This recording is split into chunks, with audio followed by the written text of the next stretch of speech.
Hi brothers and sisters, as always, so grateful for you watching these videos. In this shorter teaching / testimony video, I want to talk to you a little bit about praying into peace.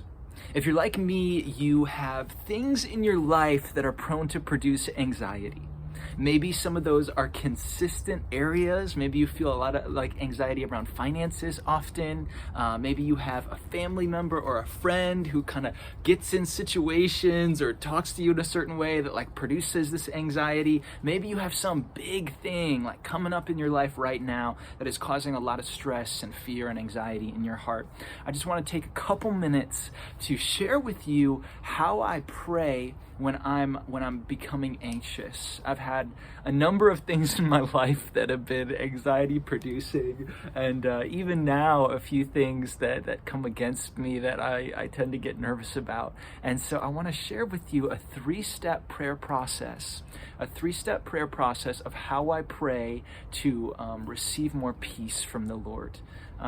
We receive the peace of God. We receive that promise of peace often as we engage our faith, often as we kind of press into that promise, as we open our hearts, we open our hands by faith to receive.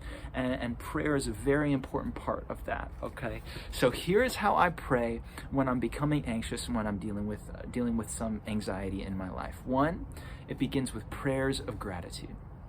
So when something is going on, and I'm starting to get anxious about this issue, I'm starting to feel fear, maybe I'm laying in bed at night, maybe I wake up in the morning and I don't want to get out of bed because there's this intense nervousness coming on me, I begin to pray in gratitude.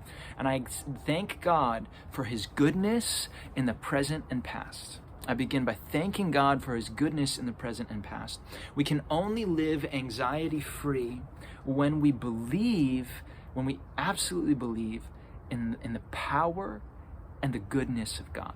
When we believe in the power and the goodness of God. When we're like, God is good, God is in control, He's working something out. And it helps remind our hearts of God's goodness when we start to recount the past. This is an incredible scriptural theme of remembering the goodness of God in the past. So I begin to thank God for His goodness in the past. Lord, thank you for getting me through that financial crisis in 2015. Lord, thank you for helping me graduate from grad school when I didn't think that I would. God, thank you for helping our church through that issue in 2018 when we didn't think that we were going to make it. Lord, thank you for always being there. Thank you for never failing. I just go back. I look at specific moments in God's general goodness. So one, it begins with gratitude.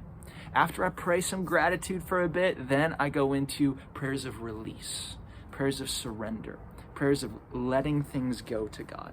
So if you're nervous about a financial situation, you begin to release those finances to the Lord, right? If you're nervous about that difficult child in your family, you just surrender that child to God. Lord, I didn't really bring them into this world. They're not truly my child, they're truly your child. God, I can't really control them. I can't change the situation. I give it over to you. He, she is yours, God. This money is yours, God. This job is yours, God. I pray prayers of release, prayers of surrender. Often I even pray prayers of extreme release.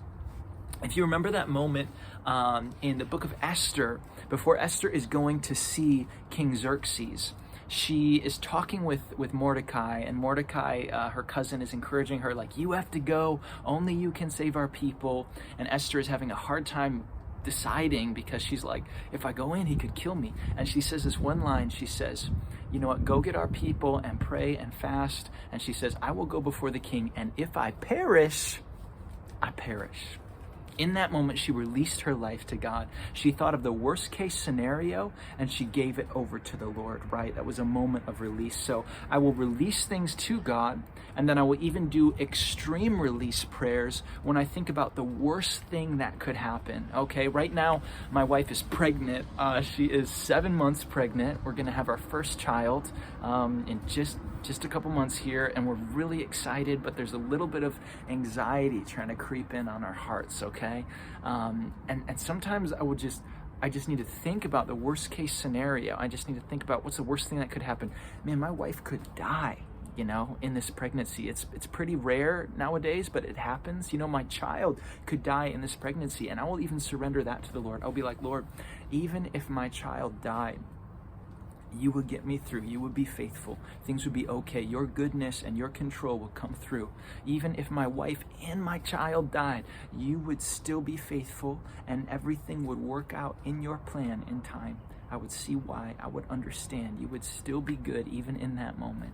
Prayers of gratitude, prayers of release, and then finally, prayers of confidence. Prayers of confidence in God. I end by just declaring my confidence in God. Sometimes it's kind of those preemptive prayers like we talked about a few weeks ago, where I'm like, God, like, I know you're gonna work it. I know you're gonna make the financial breakthrough. I know I'm gonna have enough next month. Sometimes it's like, God, I know you're gonna reconcile my relationship with my boss. God, I know that you're going to turn the heart of my son or daughter, right? Whatever it is, I just declare God's goodness. I declare what I believe is going to happen in faith. I declare ultimately God's character. I say, God, you are faithful. If you want to yell your prayers, that's really good for your heart too. Like, shouting is a big theme in the Bible. It's kind of weird, but if you want to scream things, I scream when I pray all the time, and I just declare God's goodness. I'm just like, yes, God, you know what you're doing. You're not going to let me down. You never fail. You are strong. You are wise. You are on the throne. And I just shout out my confidence in the Lord.